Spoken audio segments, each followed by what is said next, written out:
toilet, discover Deuteronomy 23:12-14. Don't tell me the Bible's not about real life. Out in the desert, God gives clear, exact commands about cleanliness. Make your toilet outside your camp and always carry a small shovel. Not a bad rule for life if you ask me. Why did this matter? Partly it's to do with the holiness and purity. In the culture of the time, the person approaching God has to be clean, but also it's common sense keeping your refuse away from you means keeping clear of disease. This passage also shows that God cares about all aspects of human life. He knows us and He knows how we function in every sense of that word. He is not coy or embarrassed. He who created us knows all about sanitation. Sadly, many people in the world cannot obey this simple instruction, living in slums with open sewers. They have literally nowhere else to go. And so disease, infection, and death spread. God knows that people need simple things like proper toilets or at least shovels. Dream. What would your world be like if all the sewers stopped working? Imagine every home in the world had a clean toilet, just like yours. 2. Have a look down a drain. Then imagine sleeping next to it. Every time you use the loo, pay a toilet toll. Add it up once a month and send it off to a charity that builds toilets for people who need them. Deep in my heart, you know me, Lord. Nothing is hidden from you.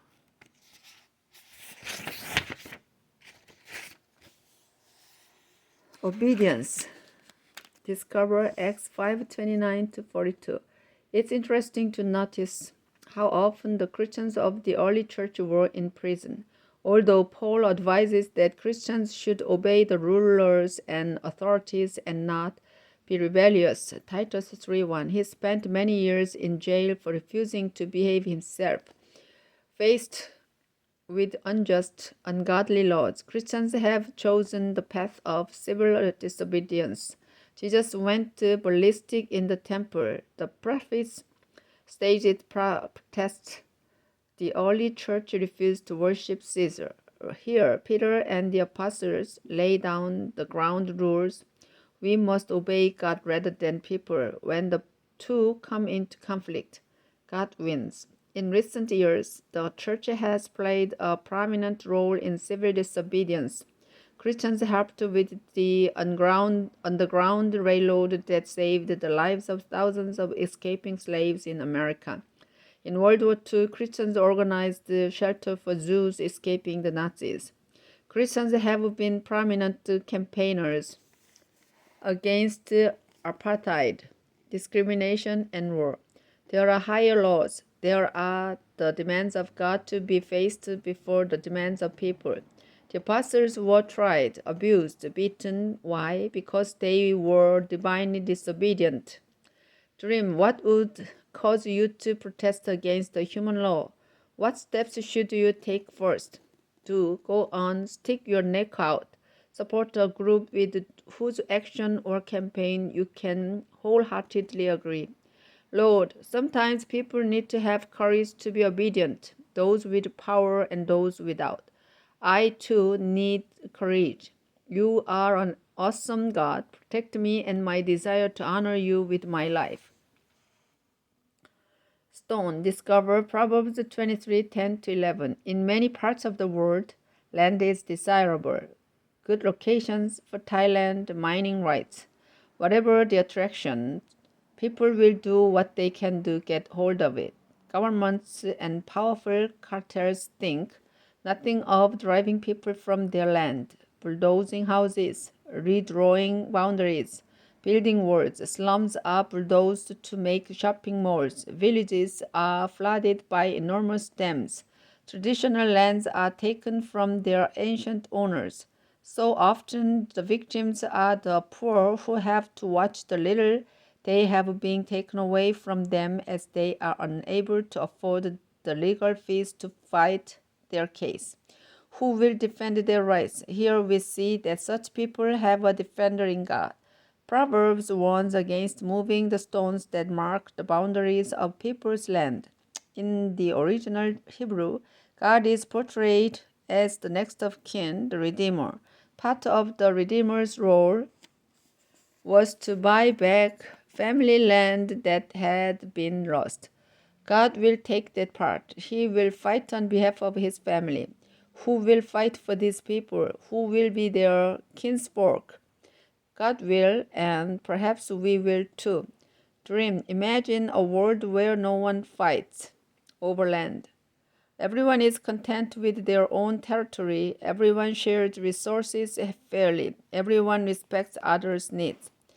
To get to know which peoples are dispossessed, where in the world are they? How do they live and survive? Our Lord, I know that you defend the homeless and see that the poor and given justice. May I be someone you can rely on to help. Weeping. Discover Matthew 2:16-18.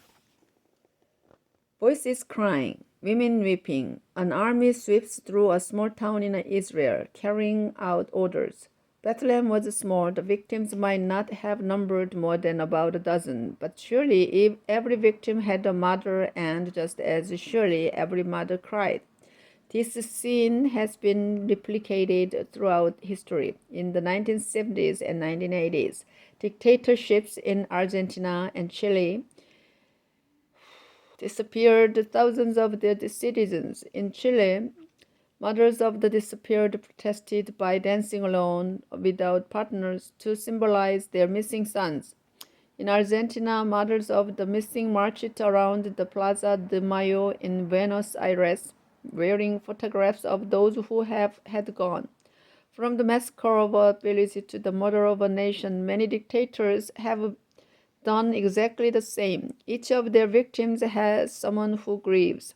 They have children who mourn and mothers who weep, and they have a Father in heaven who demands justice. Deep grief will be assuaged. Justice will be done. In the meantime, we need to speak up for the victims. Shall we dance? Dream. You've just heard of the Bethlehem massacre in the news. What do you do? Imagine families being reunited with lost relatives. Imagine people dancing together joyfully once more.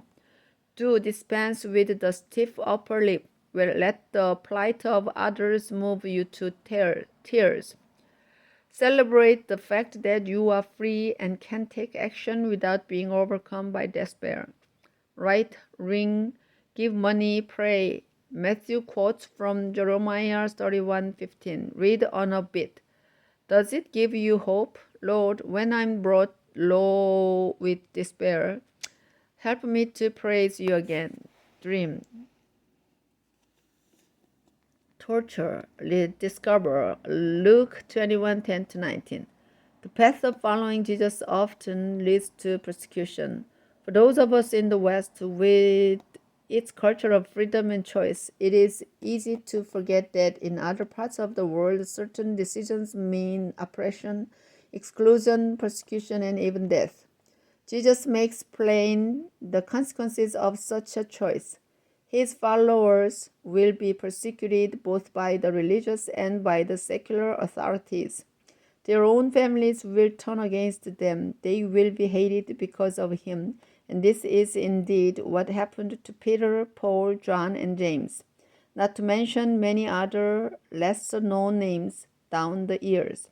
In the West, we may be scorned or ridiculed, but we are not arrested for our faith. In many countries throughout the world, however, thousands of Christians share exactly this fate. Jesus predicted that his followers would be persecuted, but just because it's expected doesn't mean it's acceptable. Dream. Imagine yourself sending a card to a Christian in prison. Picture the expression on their face as they hold it in their hands. Imagine them being released and reunited with their family. It can happen. 2. Read about those who suffer persecution. Don't let their stories and lives disappear without a trace. Put up pictures of persecuted Christian brothers and sisters on your wall. Request an email prayer lot from an organization that works to help persecuted Christians. Have mercy, Lord, on those who are mistreated. Keep them strong and rescue them from death.